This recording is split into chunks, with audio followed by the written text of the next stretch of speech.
আল্লাহর কসম, তোমার দ্বারা যদি একজন মানুষ আল্লাহর পথ পায়, নবীজি বলছেন গোটা আরবের সমস্ত দামি উট তোমাকে হাদিয়া দেওয়ার চাইতো সেটা উত্তম হবে। এই জন্য বাবাদেরকে অনুরোধ করছি, আপনারাও আপনাদের ছেলেদেরকে সুযোগ থাকলে আমাদের ওই মাদ্রাসায় পাঠাবেন। আমাদের এই মাদ্রাসার যে মোহতামি মামুন, সেও আমার মাদ্রাসা চেনে, ওরে জিজ্ঞাসা করলেও ঠিকানা বলে দিবে। অথবা এই রোডে গেলেই কুমিল্লা ক্যান্টনমেন্টের আগে ময়নামতি সাহেবের বাজার বললেই গাড়ির ড্রাইভাররাও নামায় দিন।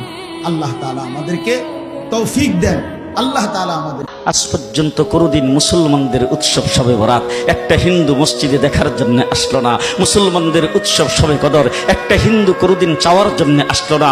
মুসলমানদের উৎসব রমজান মাসের রোজা একটা হিন্দু কোনোদিন তোমার সাথে সমাজ করার জন্য রাখলো না। একটা হিন্দু কোনোদিন তোমার ঈদের নামাজে আসলো না। একটা হিন্দু কোনোদিন তোমার সাথে জুমার নামাজে অংশগ্রহণ করলো না। তোমাকে দেখার জন্য পর্যন্ত আসলো না। তার কারণ হলো হিন্দুরা মনে করে এটা মুসলমানের উৎসব, আর তুমি মুসলমান হইয়া হিন্দুর দুর্গা পূজায় কিভাবে গেলা? আরে তোমার কি হয়ে গেল? তোমার কি লজ্জা শরম তুমি ধুয়ে ফেলে দিয়েছো? তোমার কি কোনো লজ্জা শরম নাই? তোমার কি কোনো লজ্জা শরম নাই? আবার কি সুন্দর বলতেছ, ধর্ম যার যার উৎসব সবাই। হাই হাই হাই, ও মুসলমান যুবকেরা ভালো করে শোনো, ধর্ম যার যার উৎসব সবার, তাইলে বিয়া যার যার বউ তো সবাই।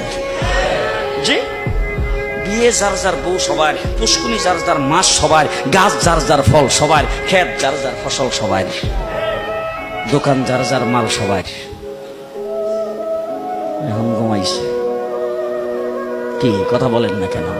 তাহলে আমার দোকানের মাল যদি আমার হয়, আমার ক্ষেতের ফসল যদি আমার হয়, আমার গাছের ফল যদি আমার হয়, আমার গাছের নারিকেল যদি আমার হয়, আমি বিয়ে করলে বউ যদি আমার হয়, মুসলমান আমার পুষ্কুনির মাস যদি আমার হয়, তাইলে ধর্ম যার উৎসব তার। ভিক্ষুক রাস্তা দিয়া যায় আর জমিদারের পুত্র বধূও যায়। একজন সামনের থেকে আসতেছে, একজন সামনের দিকে যাইতেছে, দুইজনের ক্রসিং এর সময় ভিক্ষুকের গায়ের কাদা জমিদারের পুত্রবধূর গায়ে লেগে গেছে। সে দুনিয়া আন্ধার করে ফেলছে, স্বামীকে ডাইকা নিয়ে আসছে, বলছে ভিক্ষুক আমার কাপড় নষ্ট করে দিছে। সে শুধু ভিক্ষুক ছিল না, বৃদ্ধ ছিল। বৃদ্ধ ছিল না শুধু, জীর্ণ ছিল, শীর্ণ ছিল, শরীরে কাপড় ছিল না, ফাটা চিরা কাপড় ছিল, পায়ে জুতা ছিল না, পেটে ভাত ছিল না। জমিদারের পুত্র সইতে পারে নাই, যৌবনী শক্তি সয় তো সয় কি কইরা তার স্ত্রীর গায়ে ভিক্ষুকের কাদা, বস সমগ্র শক্তিকে হাতে জমা করা একত্র করা বৃদ্ধের কালে বসায়। বৃদ্ধ কিচ্ছু বলে নাই, শুধু উপরের দিকে তাকায় দুই তিনটা শব্দ উচ্চারণ করছেন। শব্দগুলা হলো ইয়া মাল্লাহ তারা হলো ওয়ুন, ও আল্লাহ চোখে দেখা যায় না, ও তারা কুল্লা শাই, তুই সব দেখিস, ফারা তারা মা বি, তুই কি দেখিস না আমার সাথে কি ঘটতেছে, এটা কি দেখিস না? বলতে দেরি যুবক, মরতে দেরি হয় নাই। জমিদার চলে আসছে, প্রতিশোধ নিবে। বৃদ্ধের একদিকে মুস্কি হাসি, একদিকে বলতেছে প্রেমের খেলা এমনই হয়। জিজ্ঞাসা করছে কিসের প্রেমের খেলা রে? বলছে ওর প্রেমিকার গায়ে আমার কাদা লাগছে, পায়ের কাদা লাগছে, ও সইতে পারে নাই, যৌবনী শক্তি দিয়ে আমার বৃদ্ধ গালে বসায় দিছে। আমাকেও একজন ভালোবাসে, সেও সইতে পারে না,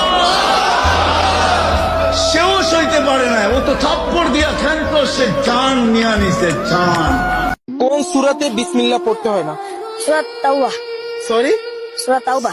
মাশাআল্লাহ। কোরআন শরীফে সর্বমোট সূরা কয়টি? 114টি। কোন ফেরেশতা মানুষের জান কবজ করে? হযরত আজরাইল আলাইহিস সালাতু ওয়াস সালাম। সূরা বাকারাতে কতটি আয়াত আছে? 286টি।